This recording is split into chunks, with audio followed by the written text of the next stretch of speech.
So we broke the ice, and we, you know, the story is history. Yeah. The rest is history. The rest is history. Yeah.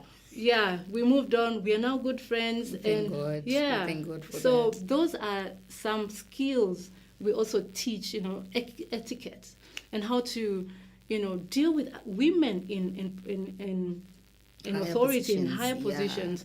I mean, sometimes it's not even the person, the queen bee syndrome, or people who are in the position of power who've got a problem. These young ladies that we have nowadays, You can say that again. are very disrespectful. They don't know how to approach anyone, not only women in positions of authority. I mean, the woman, it's not easy. We have to work twice as hard as a man to get into certain positions, because there are other things to consider. We have kids, we have the husband, we have the home, we have all these things that tie other responsibilities. Yeah. And men, it's not to say that don't have a responsibility to provide to the home man. They have not much things that they have to look at to achieve their goal. We have to work twice as hard, as much to achieve anything, and make a lot of sacrifices. So yeah, we need and they want to be respected, even by the younger generation. So yeah, that's my opinion. Yeah, and I love the queen bee syndrome. Yeah, but it's very, very true. Like where you say that observation about most younger people, who sometimes they look at you and then they just feel like you're old-fashioned. Yes. And that kind of a thing for them. They do things in a certain way. Yes. Yeah, like, okay, for them they are up to date with technology and everything, but That's then forgetting certain things that will get them to get to a certain place. Yeah. So should women only business networks be the norm to boost the female entrepreneurship? I wouldn't say women only networks, but that is essential. Okay. Women networks are very essential for other women because the supporting structure of a woman is very essential and important, because I earlier mentioned that only me as a woman can understand another woman. A man cannot teach me how to be a woman, but a fellow woman who's gone ahead of me, Exactly. who can mentor me if I'm interested in that particular space or industry or organization or whatever it is that I need to be mentored in. So that should be my base, women network, but also men have got a role to play to open other avenues. So I don't say only should women networks be the only source of empowering other women. It's essential. You should have a woman network for you to feel secure. There was a movement not long ago, the Me Too movement, which was an eye-opening time in our lives. Me too. So when that happened, women now said, okay, we are not alone. And when you're alone at the top, it is lonely, and you're only stronger together. If you are a lot of women who are in power and in a position, even competition becomes a healthy competition. You don't have to pull the other one down, because you're both in your lane, or you're all in your lane, you're all doing great work and a support structure. And when you're in a male-dominated industry, when you've got a fellow woman who is empowered, you feel safer, you feel not alone. Exactly. Yeah. And I feel like you don't need to dim someone's light to cause yours to shine brighter. And as the saying goes, that the sky is too wide for only one star to shine. It's too wide. And we can never feel it all. No, so lots of stars, Yes. we need lots of stars. Yeah. We are fearfully and wonderfully made. We are all different. We bring different stuff to the table. That's great. We can all be directors, but we bring different things to the table. So there's room for everyone and every woman to shine. Yeah. So in case you're joining us, you're watching Let's Talk About It with me, Pastor Pauline, and we are talking about, do women really support each other? So my guest this afternoon is Prophetess Teresa, and she is talking about what she is doing in empowering women. And if you want to be a part of the conversation, you can phone in on 0974 57 988 0974 57 988. You'll be through to the studio, and you can be able to send even your messages on our Facebook page. You can get us on Light TV, on YouTube, on Instagram, Twitter, and TikTok. You can send those contributions. Yeah. So when it comes to women. Also, not in the aspect of maybe competition. Yes. There's something that I've noticed about the same, the emotional intelligence that you talked about. It's very, very difficult for most women to just compliment you, even when you've worn a nice dress. You'd find that, it's even easier in workplaces or in business spaces. Yeah.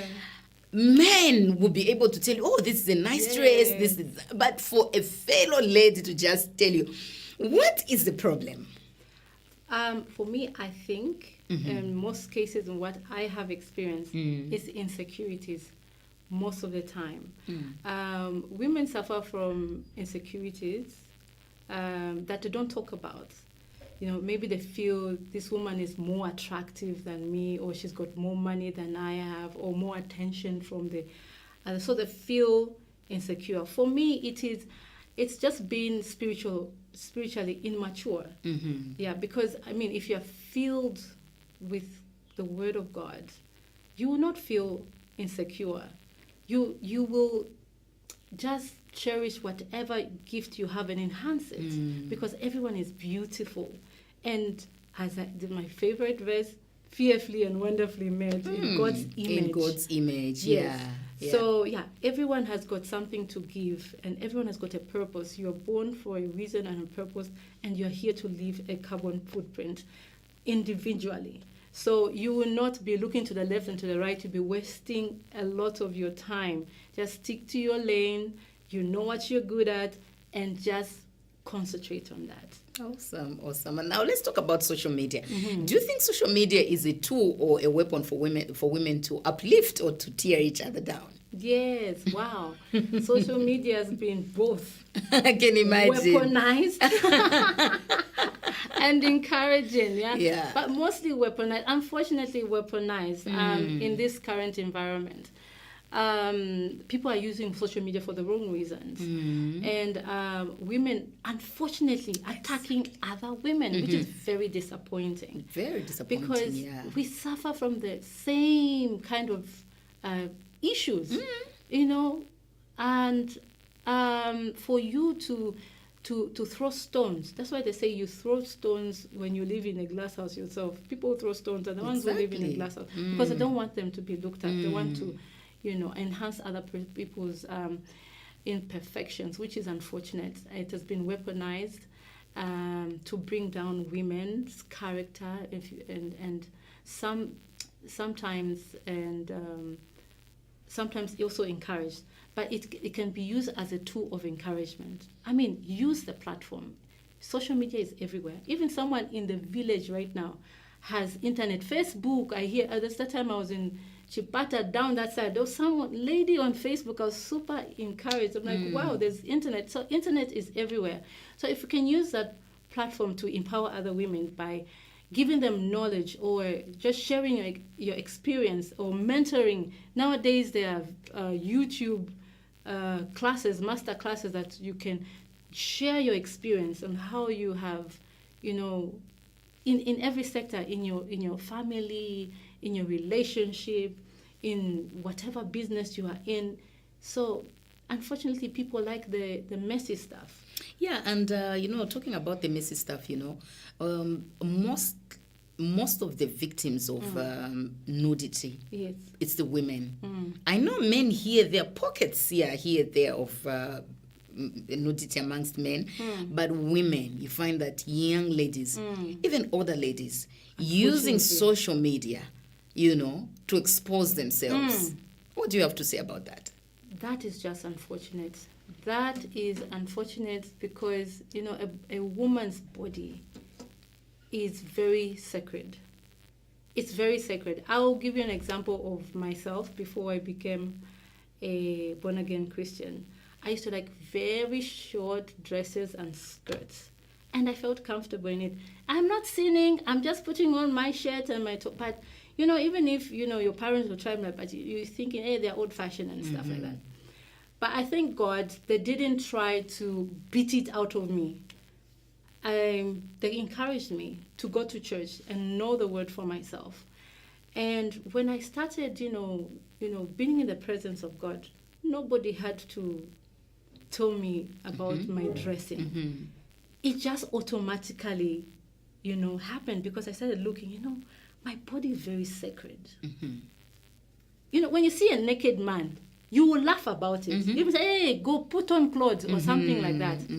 A woman will be, it's a taboo. It is. It is a taboo. Even a young girl, it's, hey, go put on clothes because you want to protect that.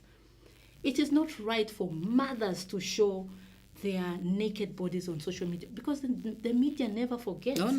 What happens when you grow old and your grandchildren are watching you naked, dancing aimlessly, or trying to gain likes, and just then what? For likes, yes. And that's what I was talking about. Insecurities, poor morals. They have. What are you going to teach your children? And they see you naked. So yeah, that is very unfortunate. Actually, people should, increase on just advocating against that. Teaching us. It's up to us to teach the younger generation.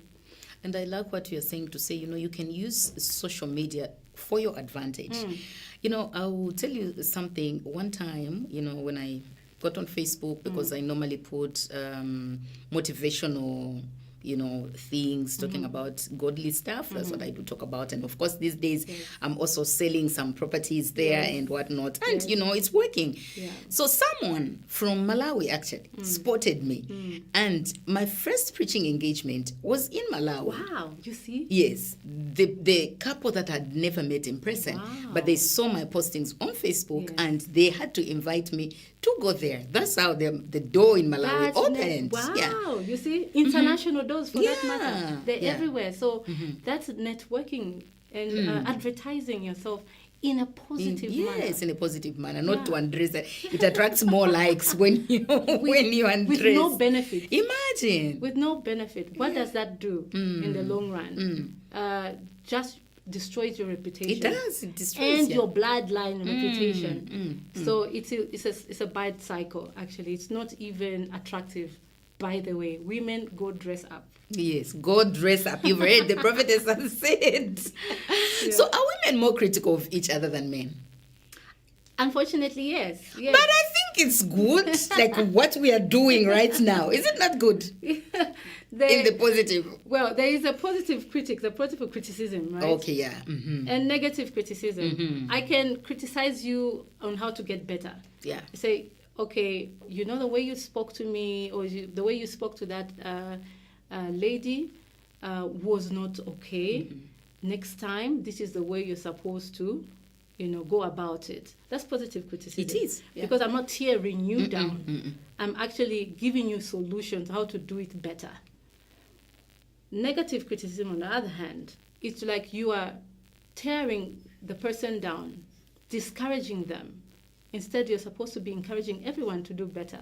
So, yeah, there are more criticizing about each other, but we always are advocating for positive criticism. And when you tell me when I have done good, even the next time when you come to correct me when I've done wrong, I'll take it very well. Yes. But what I've also noticed is that it will be easier for a fellow lady to just be quiet when you've done well, nothing, not saying anything. But once you make a mistake, they will descend on you. It's in our nature to actually make a big deal out of everything. Yeah. Yes. Even in an argument, a small argument can just go... To be multiplied. Can be multiplied. We are multipliers. Yes. You give us money, we multiply. Oh, multiply. You give us seed, we give you babies. You know? So everything is multiplied.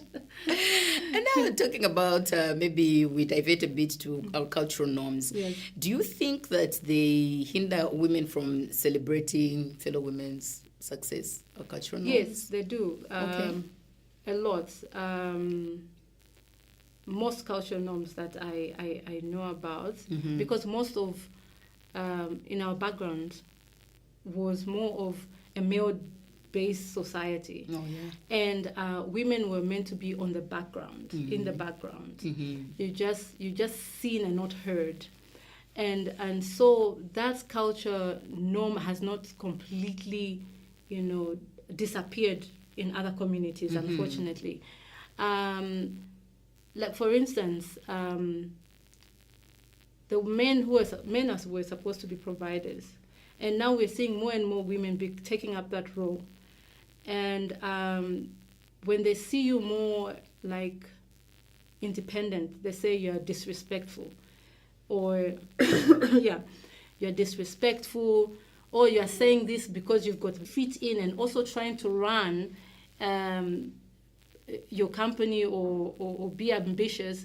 It becomes very challenging. Oh, it does. And that one is a topic for another day. Yeah. I want us to come and talk about that one, Absolutely. Where most men will be intimidated with the success of a woman, or when you have money, and then they just feel like you are, like you're proud and whatnot. You're proud. You're proud. But then, do you think that women can trust each other to build lasting business partnerships? Oh, yeah. Oh, yes. It's But me, I've seen the ones which have ended up. Hello. Ngatipenze partnership. So. Yes. Yabakazi. Yes. Ikabwera ya. Wangushuka. Yeah. You never see each other again. The entire nation will hear about it. Yes, it's like, it's better paneka. Yeah. It's better I'm doing this on my own. Yes. Because I don't want problems. Where can we meet? How can we fix this? What is it? So how you can fix this? For me, I don't do business with my friends. You see? Strictly. We can talk about business, but we'll never do business. So you can't together. trust me to do business with you? We have to really sit down. And then spell it. Spell it out. Yes. So that's what I was about to talk about. The only successful ventures I've seen that work between women, it's first of all mature women. Yes. Like intellectually mature, spiritually mature. So you're coming together on the table. You say this is strictly business. Yes. First and foremost, there's no friendship here. Business. Yeah. We'll talk later about the friendship. So you spell it out, black and white, have it documented. That is very important. Even when you're going with a male associate in a business venture, always spell it out. Write it down. If you do not understand what is on the paper, ask for consultation. Ask anyone who is able to, explain it to you in black and white. Very important that you have to safeguard your finances and your emotions. People have killed themselves because they've lost money in business ventures. So you need to secure that first and foremost. Secondly, you need to go into a business with a person who is, seasoned. Don't only say, because we are both passionate about this. No, what are you bringing to the table? It is specialized in this industry. Yeah. And me, what am I bringing? Am I just bringing the finances? This one is bringing specialization. How are we going to split the profit moving forward? I've seen those business work out. And most of them, they're not business, just business. They're not friends, they're business partners. That's it. So I would encourage, people or women who want to go into business Partnerships. To have partnership, not friendship, businesses. I like that. You talk like you've had experiences. So before we go, as we conclude, share with us some of your experiences, positive, negative, and what we should look out for. Because, like, I am actually, what you've said, what? And you're being real by saying you don't do business with friends. No. That's being real, and I love that because at the end of the day, you are going to preserve the relationship. Of course, yes. It's very important to have a network of friends, and no man is an island. So I always want to preserve that, and I've got sectors of my friends. Yes, I have my friends who I can put my hair down and I will just tell you. And those people have been in my life for over 20 years. That's great. So they are family to me. And I wouldn't want to jeopardize that. Oh, yeah. And I have my business partners who are just my business partners. We just do business. It's just about work. And we can do small talk. How's the family and how's everything going on? And it ends there. And I have my spiritual friends. Yes. My church buddies. Then we just talk about our Holy Ghost and our missions. And we go. That's it. And then different sectors, but they're all much essential in my life and very important. So what I wanted to say is that fellow women, your fellow women are not your enemies. They can be your greatest allies. I love that. Do not overshare. Be very conscious about what you want to share and what you want to expose out there. Because they can finish you again with your information. That's right.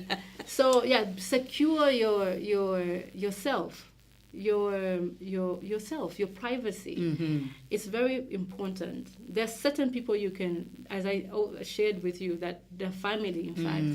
Maybe who know most of but my business partners, that's not their business to know, my intimate details. So you protect that. So women, yes, they can be greatest. They say they gossip a lot. Yes, they can gossip a lot, but I think they don't know how to keep secrets. Women don't know how to keep secrets. Men gossip as well, but they keep secrets. We don't know how to keep secrets. Yeah, so and especially if you are just offended a bit, you just let the cat. You use it as a weapon. Exactly. You weaponize that information. So don't just protect yourself. We can be good allies. Know where every woman is in your life. Put them in sections, and your life will be smooth sailing then. That's it. I love that.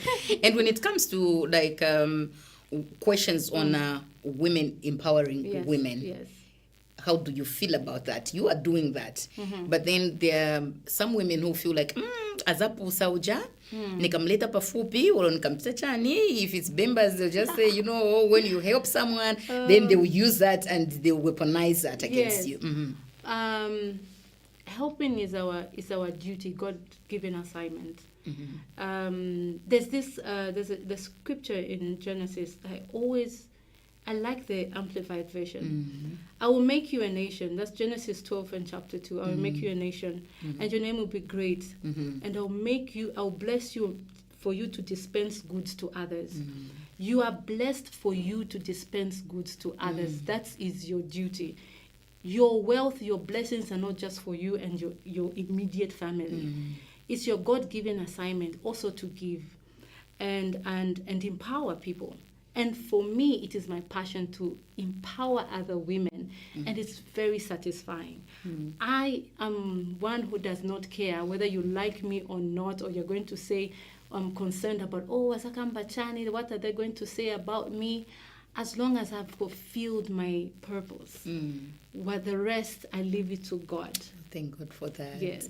Thank you so much, Prophetess. Thank you for such amazing and powerful insights that you've brought out, and I know that our viewers out there have picked a lot of things, and these conversations are what we should have mostly as women, because there's lots of gaps. There's lots of gaps, and we need to close those gaps with such kind of people. So this is awesome. So this has been Let's Talk About It with me, Pastor Pauline, and we'll see you next week on Wednesday. And my guest has been the incredible Prophetess Teresa, and I'm sure that you have learned as much as I have learned from her worth of wisdom. We'll see you next